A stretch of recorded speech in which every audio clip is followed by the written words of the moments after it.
Blessed Pier Giorgio Frassati.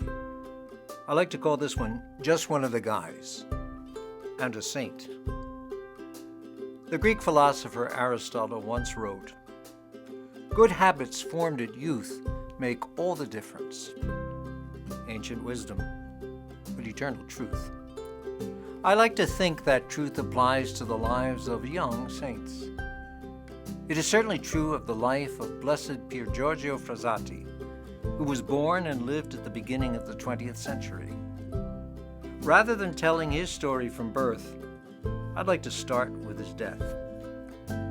When Pier Giorgio Frassati died of polio in his mother's arms on July 4, 1925, his funeral was attended by thousands of people. His saintly reputation had spread so widely. He was only 24 years of age when he died, and his impact on the people of his native Turin, Italy, and the surrounding regions was incredible. They literally lined the streets leading to his funeral mass. Who were these people, and what brought them to pay their final respects to this young man? Quite simply, it was the life he lived and the way he lived it. That's what makes saints.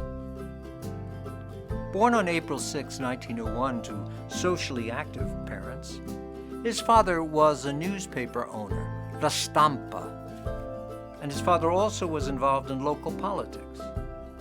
His mother was an accomplished painter. Young Frassati was not the best student. He was, however, considered naturally intelligent, so his parents arranged private studies for him with the Jesuits. Later, he enrolled at the Royal Polytechnic University of Turin, where he had hoped to become a mining engineer.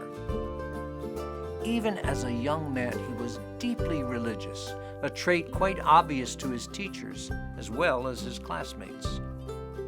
Growing up, Pier Giorgio also exhibited an extraordinary concern for the poor. Both of these characteristics, his prayerful devotion to the Catholic faith, to the Rosary in particular, as well as his attention to the needy of Turin, remain characteristic trademarks of his short life. He hoped, as an engineer, that he could bring the message of Christ to those working in the region's mines. Frassati enjoyed the company of a wide circle of friends and peers. He was a handsome, popular young man, well known for playing all kinds of good-natured pranks on his friends. He was very athletic and loved mountain climbing in particular.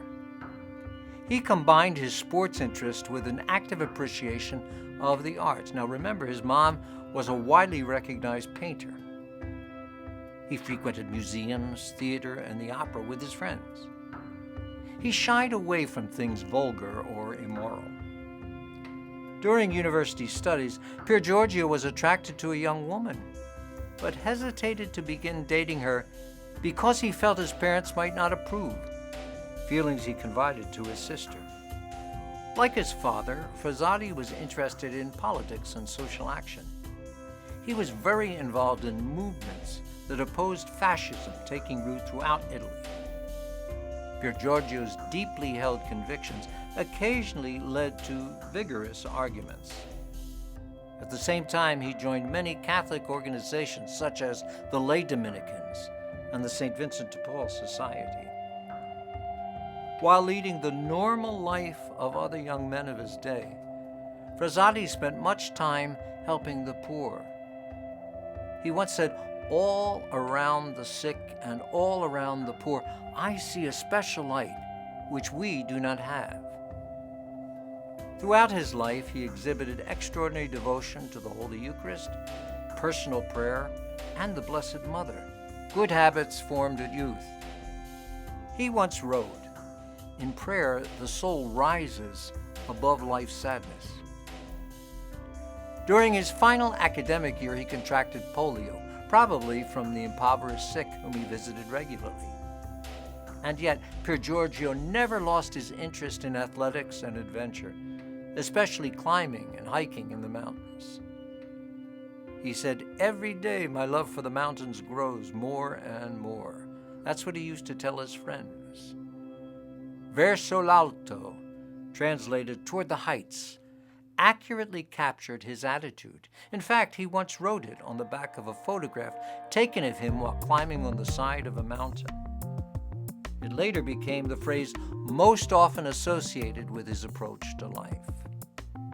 One summer day, while boating, Frassati was stricken with back pain, headache, and fever, the result of his polio. Returning home, his condition worsened over the next few days, and a priest was summoned to administer the sacraments to him.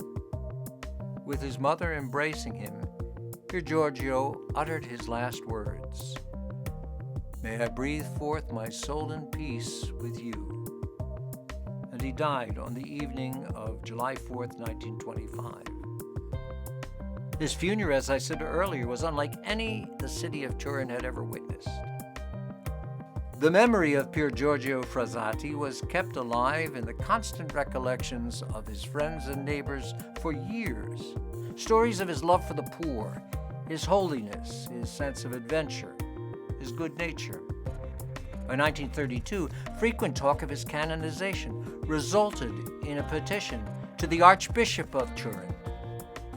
Interviews were conducted, witness testimony was presented, and his letters were collected and evaluated.